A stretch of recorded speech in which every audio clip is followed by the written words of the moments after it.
motorsport. Coming up, we've got sports cars, karting and touring cars. Starting with the latest part of our DTM season review. We can go stateside for a report on round 2 of the American Le Mans Series. High-speed endurance racing in St. Petersburg, Florida. Finally, we go to France for some top international karting. The Rotax Max Euro Challenge kicks off at the circuit of Salbury. Up first then, the penultimate part of our DTM season review with Mark Cole.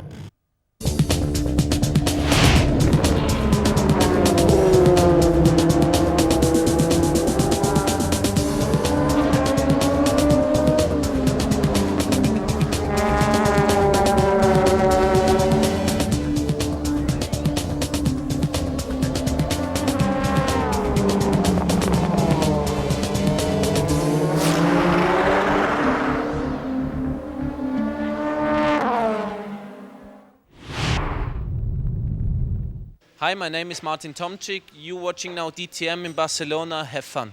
It was at Barcelona in 2006 that Martin Tomczyk took his first DTM victory for Audi. Now he's back with 3 wins under his belt for the 9th and penultimate round of the world's premier touring car series on the Spanish Grand Prix track. The 4th time this year that the series has been outside Germany. Anyone who's been there knows Barcelona is one of Europe's most beautiful cities, home to Antoni Gaudi's stunning architecture, and of course to the yacht basins built for the 1992 Olympic Games.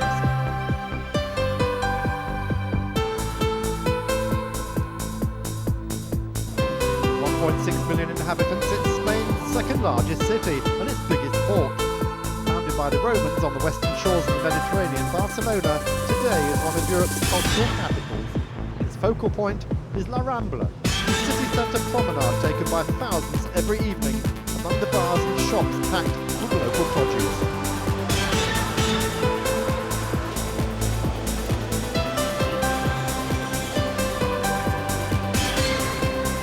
Just over the mountain range that rings the city is the Circuit de Catalunya, where thousands more are gathered to see Audi's Mercedes continue to do battle. Tomczyk, second in the points, is our taxi driver.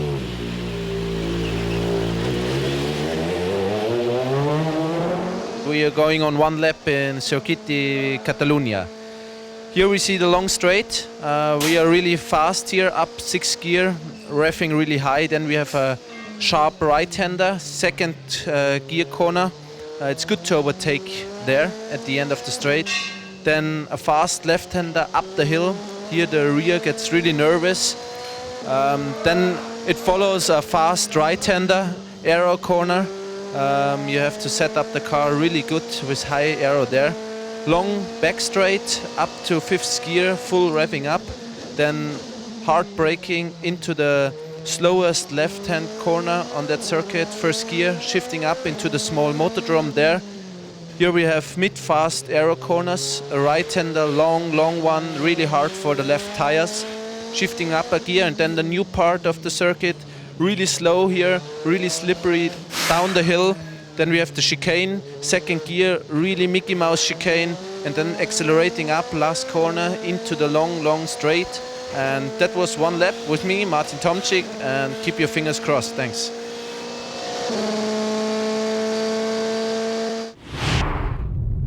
The rain in Spain isn't only on the plains. Saturday qualifying's wet and cold, and Audi's Tom Christensen is among several with resulting problems.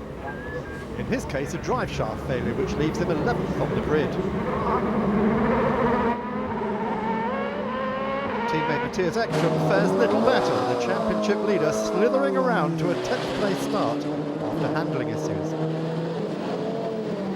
Mercedes race chief Norbert Haug is encouraged by Audi's problems. But not for long. In the final pole shootout, Tomczyk puts in a blinder on his very first flying lap with his Red Bull A4.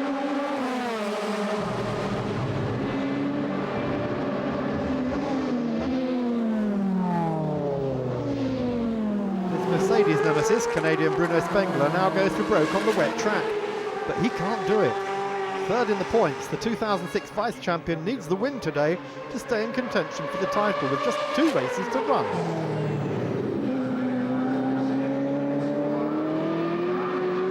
Can double world champion Mika Häkkinen do any better? The Flying Finn has his Mercedes hooked up through the new chicane and is already quicker than Spengler. But he falls 25 hundredths of a second short of Tomczyk's pole, although he is on the front row.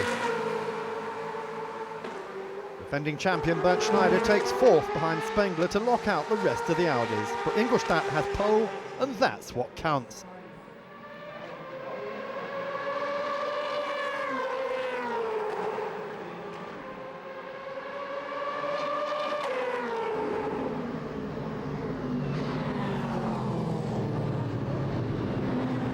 Well, this is just the boost Tomczyk needs for his title fight.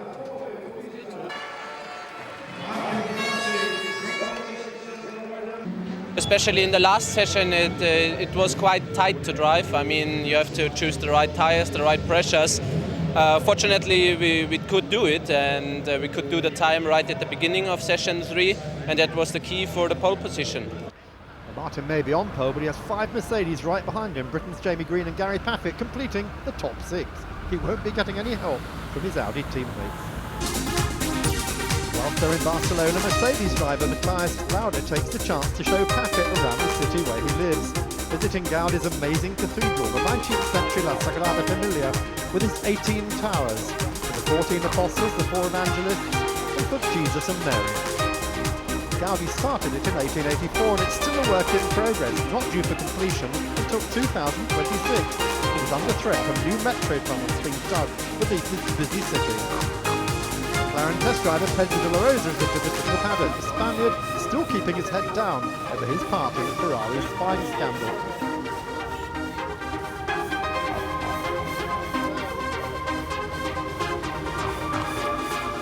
Pedro takes the C-Class taxi out around his home circuit. He's very friendly. You know, the people are very close to the cars, to the drivers, something we should all learn about in Formula 1. Mercedes guests queue up for the ultimate cab ride.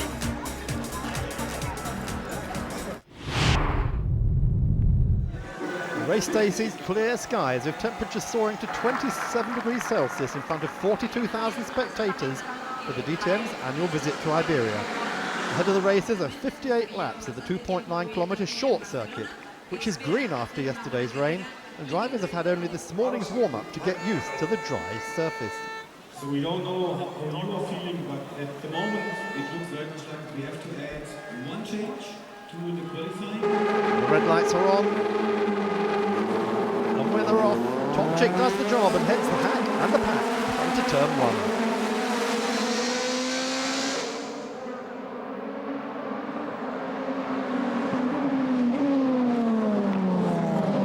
There, Christian Abt and Daniel Rossi collide and spin out in front of the photographers.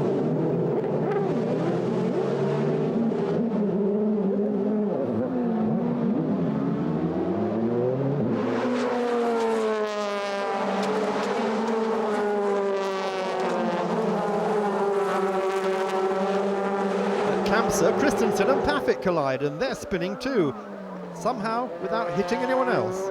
This is already becoming a bad-tempered squabble between Audi and Mercedes.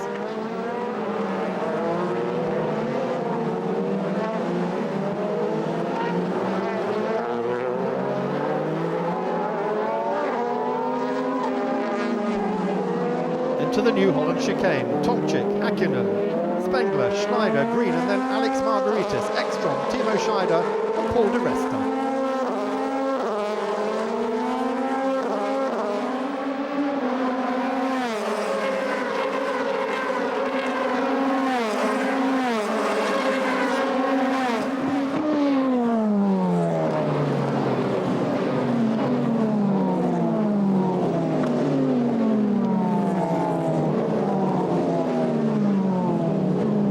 With Spengler, through Kamsa and down the hill to Lakaitsa.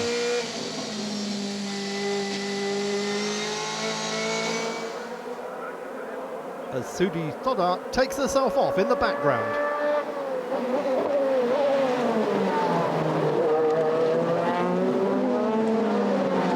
The Scot is deep in the gravel, a race over.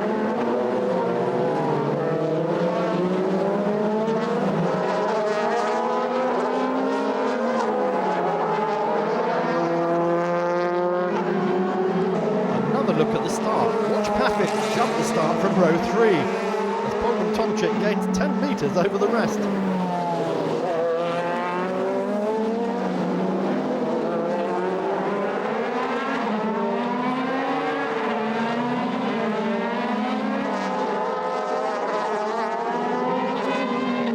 Seen from in front, Margaritis and Scheider get into a banging match off row 4 as Paffett lifts off to try to avoid a penalty. Alex Premat locks up and La Rosa runs into Ad, both spinning. But Paffett still gets a drive-through which he takes on lap 3, rejoining an empty track.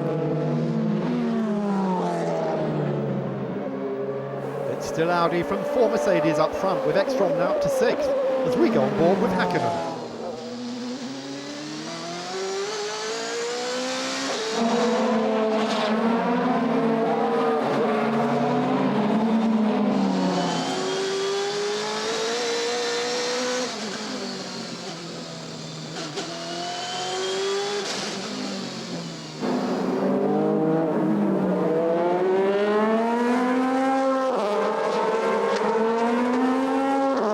Here was the opening lap incident between Christensen and Paffett. The following cars doing well to avoid the spinning Dane.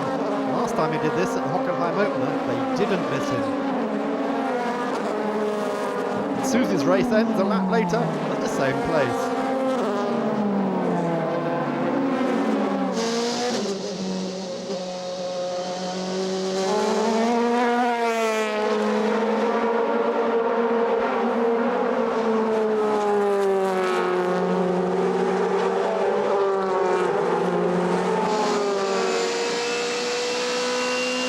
Häkkinen can close on the leader under braking, but Tomczyk has the better traction out of the corners.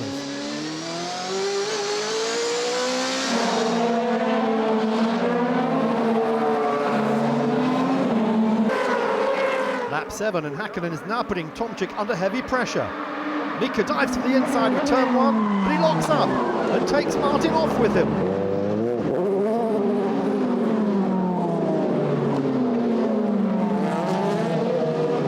Ekstrom, meantime, is making his first mandatory stop, fuel and tyres, while Calgary fuels as Mika heads for the pits for retirement. His front suspension broken.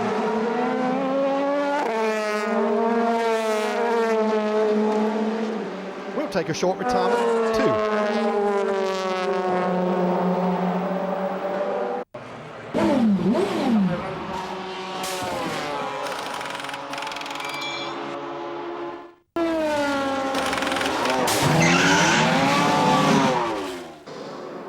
Back to Barcelona and round 9 of the 2007 DTM, where Bruno Spengler's just taken the lead after teammate Mika Häkkinen took out race leader Martin Tomczyk.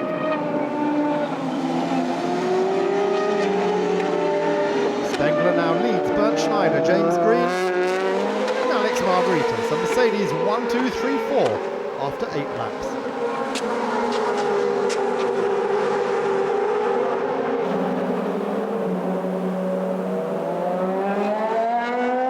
Behind them there's plenty of action. Christian Ab muscles past Gary Paffett, but not without contact. Tempers still flaring.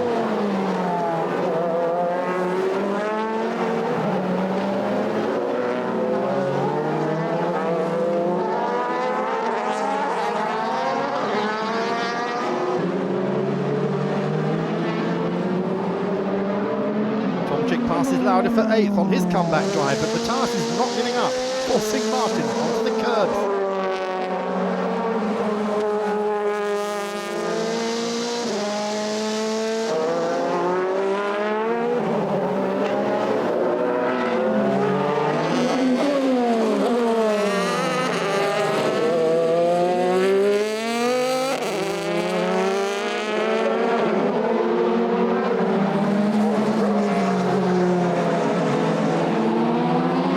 Here it comes again.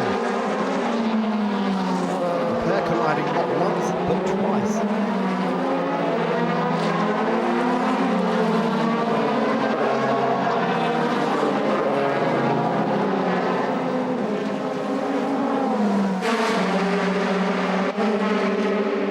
Paffett is in the thick of it again. lane, fighting for 15th with Rockenfeller. Rocky, one of only 4 drivers to have made their first stops.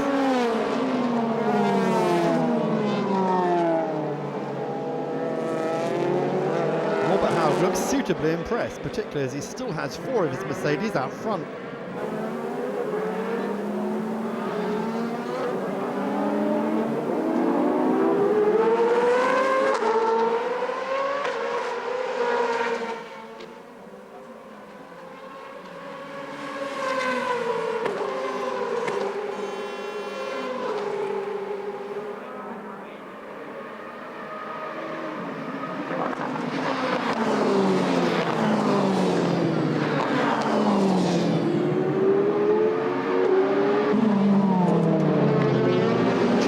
Leader Ekstrom is another one who stopped on fresh tyres, is passing midfielders. Now Daniel LaRosa.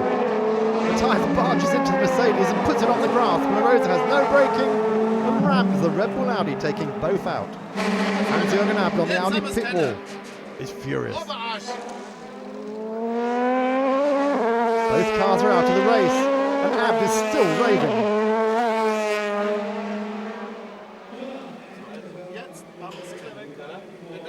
While Howe keeps his thoughts to himself.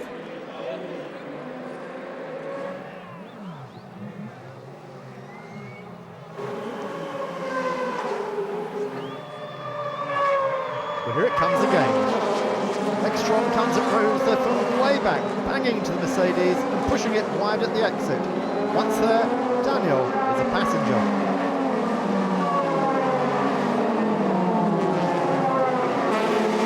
I was really surprised that he was driving like this with me, and I had no space to drive on the track. He just pulled me out of the way, and from his side, he said it was the right line. It was the race line. I was surprised that I when I heard this, because it's not the race line everybody saw, and and then he pushed me out of the track, and I was on the grass, and I was passenger on the grass. I couldn't do anything anymore, and I was braking in the last moment. I saw him, and I tried to stop it, but it was already too late, and then we crashed together. But I think it wasn't my fault. The footage tends to back up LaRosa, but Abd has already made up his own mind who was to blame.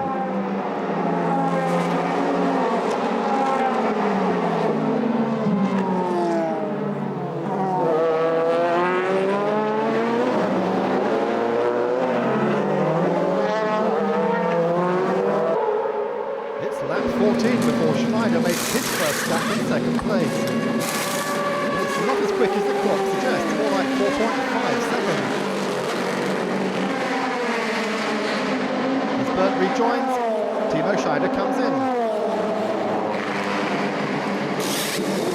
It's a quicker 4.1.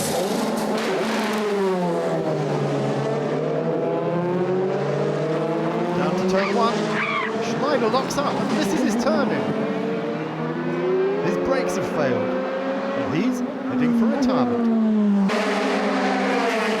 That later, Green and Margarita stopped from second and third places, both in the mid-4 second mark.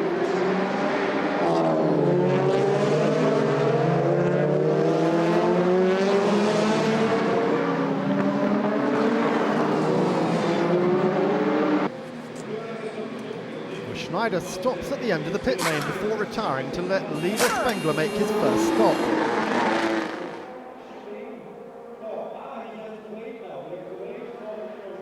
It's a 4.4, and Bruno rejoins. He'll be back in next lap for a drive-through, awarded for speeding past the Ekstrom-LaRosa incident. As he leaves, Tomczyk comes in to retire, smoke coming from the exhaust. After 6 laps, Mika tried to overtake me in the first corner.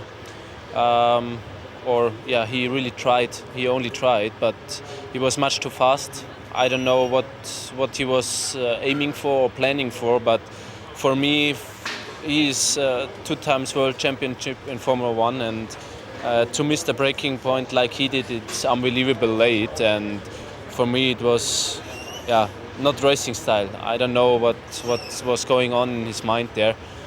Yeah, so at the end I have to give up because a stone damaged my radiator on the front. I lost water and I had to retire with too high engine temperature. Both the championship leading Red Bull Audis are out and Martin shows his fury. And still the carnage goes on. Scheider finishes in the gravel after Lauda runs into him. The race is getting even more bad-tempered.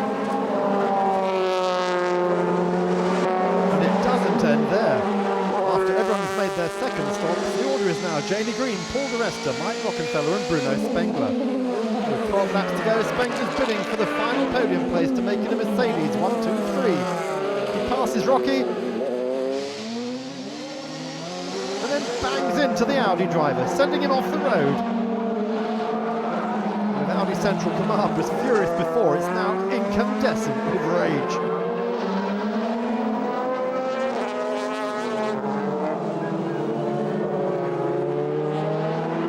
Spengler continues at unabated pace, but Rocky's car is hurt.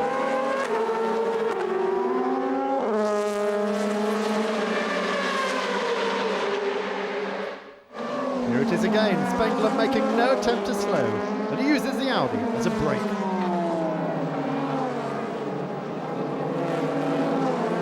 This is the moment Jamie's been waiting for the whole of his DTM career. He has a clear lead with 10 laps to go, leading two more Mercedes drivers, di Resta and Spengler, and then the first of the Audis, that of Alexander Premat.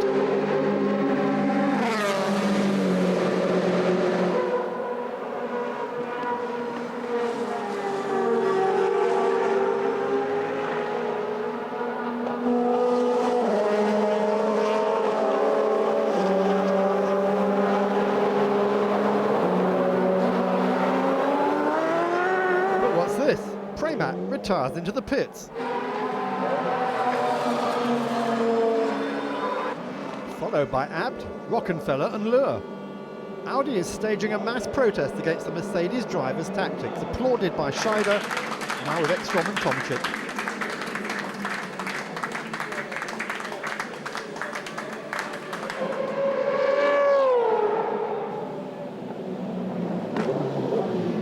Christensen rolls in, leaving the Mercedes pit wall crew looking baffled.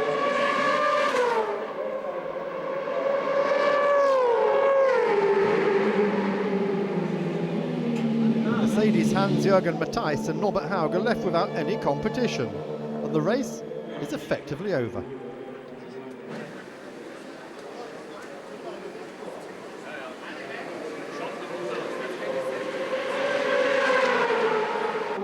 Dr. Wolfgang Ulrich walks up the pit lane to the sound of jeers and catcalls from the grandstand, embarrassed but righteous about the action Audi has taken.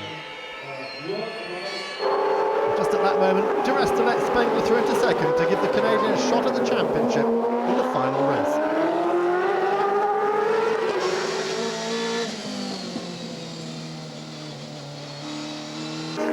None of this takes anything away from Jamie Green's first win, already way ahead of the Audi opposition before their withdrawal. But it's still a hollow victory from Bruno Spengler and Paul di Resta.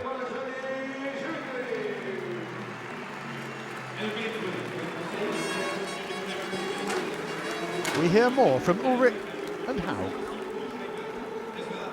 We came here to Barcelona hoping for a great race, a great and fair race for the championship. In the first third of the race, the two guys that have been contenders for the championship from our team have been pushed from the racetrack in a way that I don't think that should be done. It's not our style. And during the race, some other activities that, from my point of view, are not the way Audi wants the race happened. And then I had to take the decision to take my cars out of the race. Well, that's not my understanding, and I do not have the understanding. I do not want to criticize the colleagues, obviously, but I cannot understand this action. I mean, it just happened when we were 1 through 3. I don't know whether this is coincidence. No idea. But for me, it was unnecessary. There are the points. Ekstrom and Tomczyk still out front from Spengler. For me, it just felt like a normal race. I just did my normal things. It felt a bit quiet out the front, but I don't know what happened, so. It's a subdued podium for the Mercedes threesome, and the crowd is still unhappy.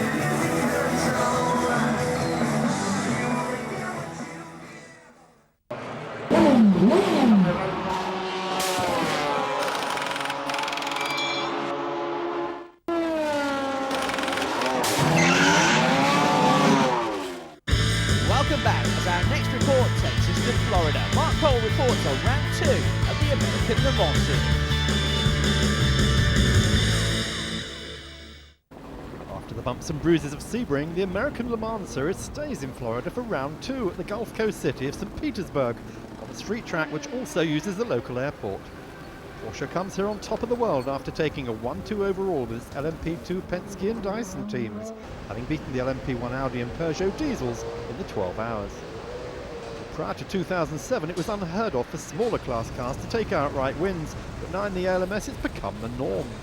The AMLS deviates in several ways from the ACO Le Mans regulations, not least allowing considerably less weight for the LMP2 cars and more power than their Le Mans Series cousins, all of which has kept them competitive against the bigger cars. Penske cannot afford to relax for one moment. After 8 outright wins in the 11 races last year, it wants a clean sweep this year, despite giving away 250 horsepower to the bigger Audi R10s, which are again contesting the full series. Defending LMP2 champions Timo Bernhardt and Romain Dumas are both fans of St. Pete. Here it's a perfect street circuit. I like St. Pete, it's one of my favorite street circuits. And here it's completely different. We have a short race distance, only 1 hour 55 minutes, and where the strategy will be very important, because if you make one mistake, you will lose a lot of positions. And also in the street circuits, you have less space. Also in traffic, you need to be very patient, so it's totally different. Yes, it's really nice. I mean, I think we have a good car normally on a street race. It's a good to have street race. It's good for the LMP2 class for sure. So we will see. I think we have a good package here. Sebring was hugely disappointing for their teammates Sasha Matson and Pat Long, though. An overheating problem ended their race after just 3 laps. Both drivers like this track too, but know how it can bite you. It's a track situation that suits my driving style. You have to be very precise. You can't do any little mistake, so I like that. It's every mistake is penalized pretty heavy, and the walls always are right. So if you cannot argue with the walls, because they normally are right. I enjoy street circuits a lot. I think they're my favorite type of course. Low grip, it means that there's a lot of equalizer there. As a driver, you have a lot more input, and there's many different ways to, so to speak, skin the cat or run different lines. So I like that. It's a thinking man's sport, and certainly it's tough with traffic here. Dyson finished 2nd overall with Butch Leitzinger, Marino Franchitti and guest driver Andy Lally, and 4th overall with Chris Dyson, Guy Smith. For Rob Dyson, 2007 was a year of learning all about the complex RS Spider. Now it's starting to challenge Porsche's official factory team for the 2008 title.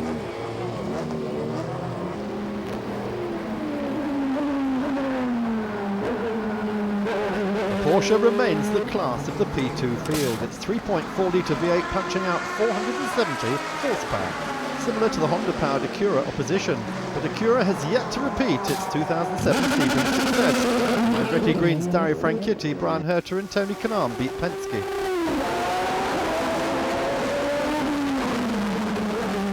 Dario's brother Marino also raced for Acura last year, but he has now joined Dyson. And as he tells Raceworld, the Porsche is a hard car with which to get to grips.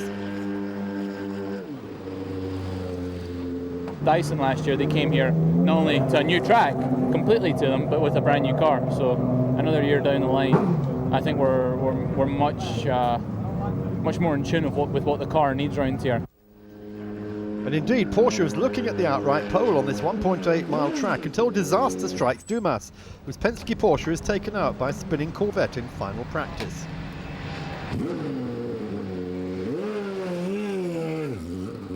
While Patrick Long sets the pace in the number 6 car, Penske frantically rebuilds the rear end of the 7 car.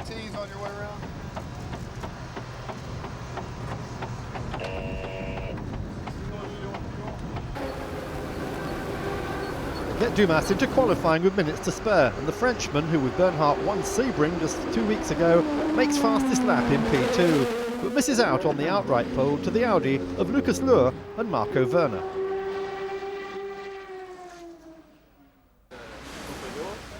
Yes, we had an accident before the qualify. A slower car spun in front of me and hit me and destroyed the rear of the car. They changed all the rear. They made really a big job. Fortunately, with the problem, we cannot set up more the car, and I think it caused the pole overall. But anyway, again, important is the class. It was a difficult lap because I was not so confident, but it was okay. With a short race on a short track, Roger Penske and his crew have thought long and hard how to deal with all eventualities. But what about the start? I'm not sure. We are going to be all bunched up at the start. It's going to be the most crucial moment of the race. The race is pretty short for our kind of driving, so we have to be definitely aware that there is going to be some incidents. Dyson was not quite so upbeat, qualifying 4th behind the Penske cars in Highcroft Racing's Acura and 5th. But is looking for the podium once again. Audi's on pole and Ralf Juttner and his crew are upbeat about Lucas Luhr and Marco Werner's chances after the R10 won the inaugural race here last year. The number 6 Porsche takes its place on the grid, Masson starting. While Adrian Fernandez will start the number 15 Lowe's Acura he shares with Luis Diaz. 2007 Sebring winner Tony Kanaan is here to cheer on his Mexican friends. I'm going to miss those words of wisdom. Frank Hitti will start the number 20 Dyson Porsche. But to enter endurance racing, because this is where we have relevant technology. We've seen from our previous cars for the R8, the FSI direct injection technology that made that car so successful. 2 formation laps are followed by the green, and the Pole R10's twin-turbo V12 gives it the racer's edge down the long start straight, but behind, bumping and boring among the P2 cars, Masson being forced wide and losing several places. Well, Sasha spends the next few laps working his way back up, here passing the 16 RS of Chris Dyson.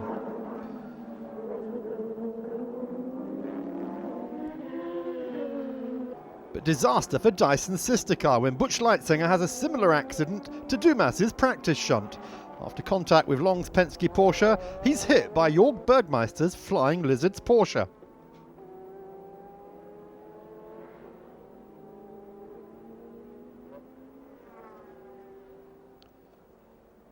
Long full course yellows proved to be the order of the day, and after the last one with just 3 laps remaining, Dumas is in the lead for Luhr, but again Audi power tells and remains former Penske teammate Lucas goes through. Long is back in the running for the final podium place, chasing David Brabham's Highcroft Acura for 3rd, but Brabs raced here last year and he knows his way round. So round 2 goes to Audi. Luhr's first, making up in some way for its Sebring defeat, but Penske still wins LMP2, with Long 3rd in the class. It's again maximum points for Dumas and Bernard, leading the LMS overall with back-to-back wins, as we hear from Roger Penske. Well, it seems that as long as the Audis and the Porsches are running, it's always one or the other, but it was a good, clean race for those guys. Lucas, obviously, is a great driver, drove for us last year for the Audi team. They deserve it, and overall, pretty good day for us. Yeah, it was nice. It was a nice race. Push all the time, like always. A great move on the Audi. I overtook him by outside. I mean, I was sure that the race was over and we will win. Unfortunately, the safety car came out and killed our race, but it's like that. We don't have to forget we won the overall. It's good for Audi. They win the race, and it's good for everybody, I think. Next time out, an even shorter race, just 1 hour 40 minutes, as the LMS Circus heads for California and Long Beach. Join us there.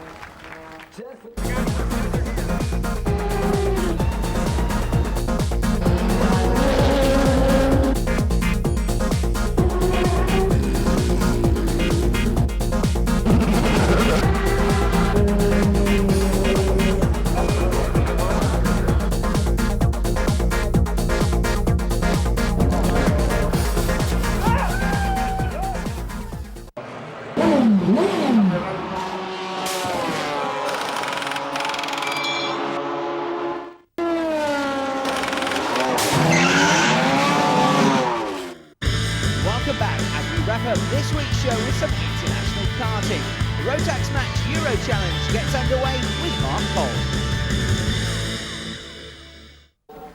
The opening rounds of the 2008 Rotax Max Euro Challenge take place in wintry weather at the French circuit of Salbris, where we join the seniors. Oversubscribed this year, it's become the top series in which to race in Europe. We started off with 90 entries for the seniors, whittled down to 34 for the final, after Dutchman Mike Goossens chose wet tyres for the pre-final just as rain started to fall and won it by 13 seconds, which gave him pole from Slovenian Urban Stare, Briton Stephen Tildesley and Belgian Jonathan Navels, all who had started the pre-final on wets too. On row 4, Dutchman Bart van Os and Briton Christopher Locke, with Holland's Jack Svinkels and France's Paul Lancher completing the top 10 for this 15-lap race around the 1.5-kilometre Sologne circuit in the Loire Valley. And it's still raining.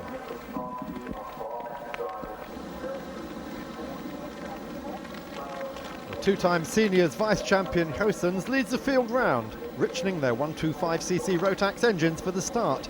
They give 30 horsepower, karts and driver weighing in at 165 kilos, and they're on Moho control tyres.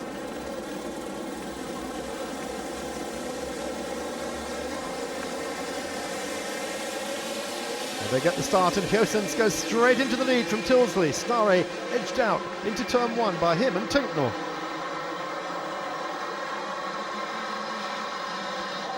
Into the hairpin. Several finding the lap of grip, sending them wider and wider.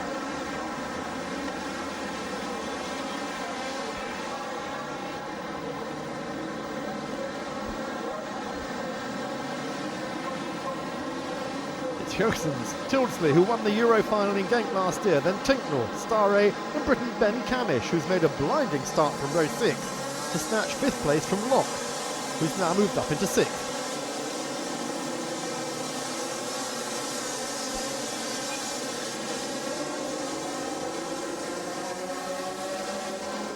Camish takes Stare for 4th.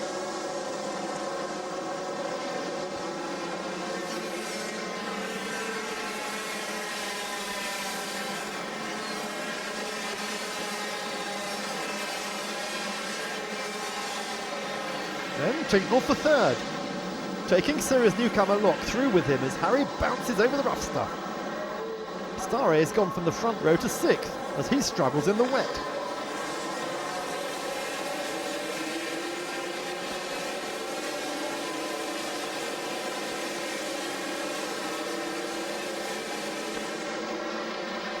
Places change again as Camish goes wide and Locke makes the bid for 3rd, taking Tinknell through with him, which becomes 2nd as Tildesley falls back.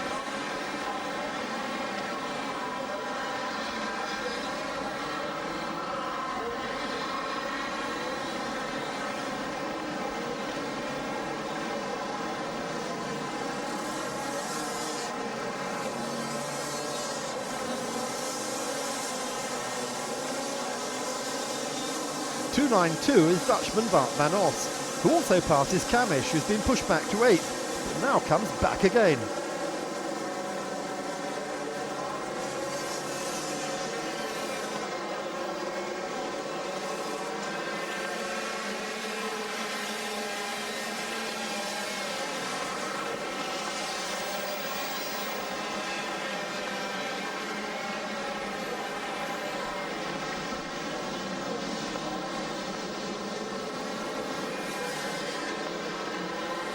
Well, just before the end of lap 2, Van Os is through again with 2007 champion Ben Cooper right behind the pair after starting 16th.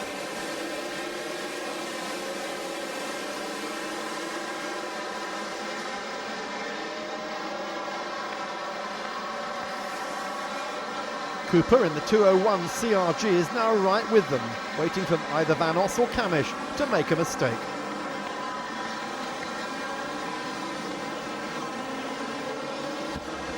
Mind you, Cooper's having to watch his rear too, as Stare tries to make a comeback.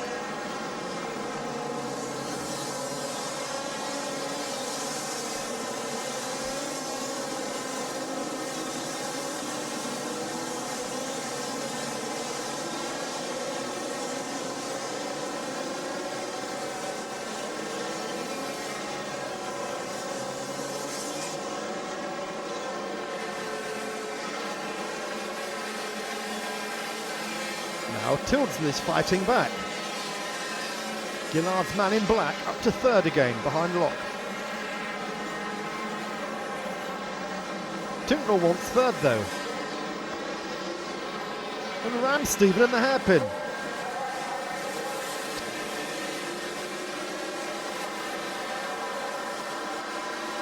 So after 3 laps, it's Goossens now 5.3 seconds ahead of Locke, Tinknell, Tildesley, Cooper and Camish. 1 Dutchman leading 5 Brits.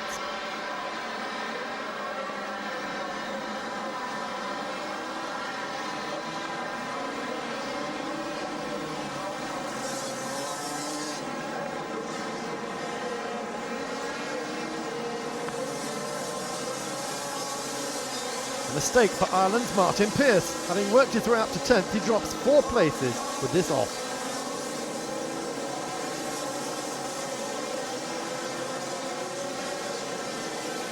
Cooper, on the other hand, moves up into 4th ahead of Tildesley. And promptly loses it back again. No need to bump over the curbs. Let the world champion past once more. And that's the way it stays until lap 11 when France's Nicolas Tanchou loses a wheel just after Cooper has taken 3rd from Tinknell. Mike Goossens continues to lead from Locke, Cooper, Tinknell, Pearce and Tom Fawcett. 1 Dutchman leading 5 drivers from the British Isles.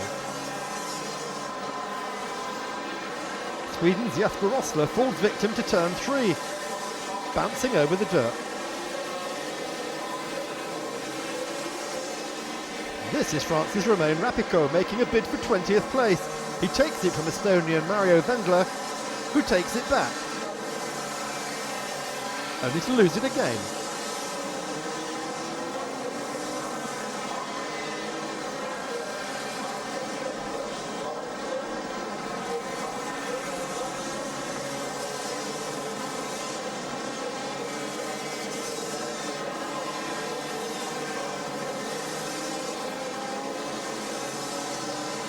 Briton Joe Boolan tries to take Wendler too, but has the door shut on him.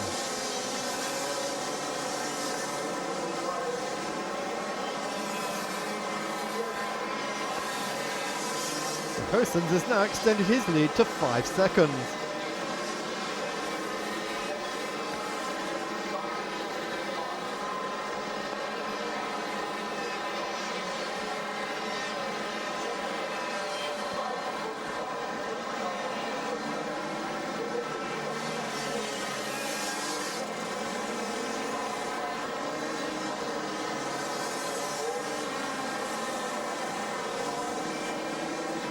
This is the fight for 18th between Jack Schwinkels of Holland and Jonathan Navels of Belgium. For the moment, the Dutchman, who won the last chance race this morning, keeps it.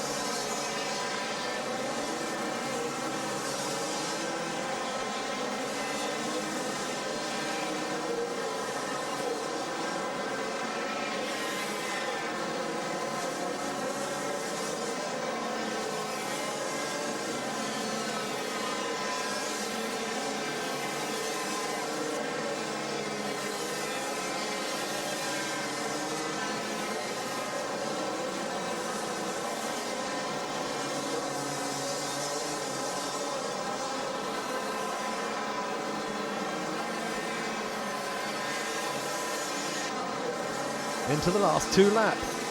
Goossens in the Hugo Motorsport Combi car still maintaining that 5-second gap over Christopher Locke for RL Race Team Tony Kart, who's being hunted down by Ben Cooper on the HRS Motorsport CRG.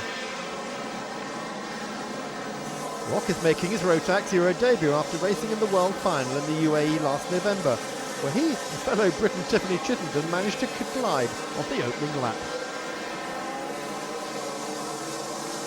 Goossens is now into his final lap, not putting a wheel this weekend after losing the Euro final in Genk, when he was penalised 10 seconds for jumping the start. Having won on the road, it dropped him to 7th in the race, still enough though to become vice-champion to Cooper.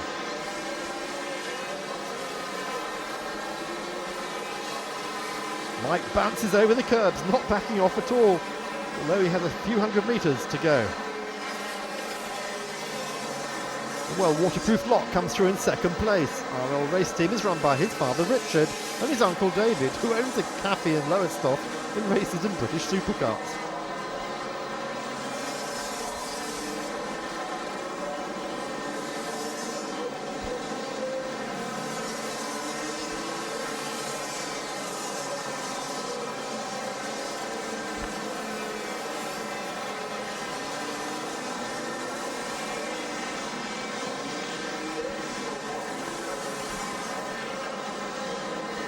Down into the final hairpin, and Mike Hosens is about to become the first seniors winner in the 2008 Rotax Max Euro Challenge, followed by Locke and Cooper, who celebrates with squiggle down the straight.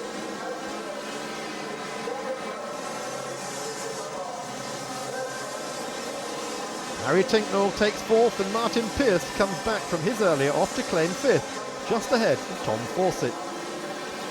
Next round is at the German circuit of Wackersdorf. Join Raceworld there.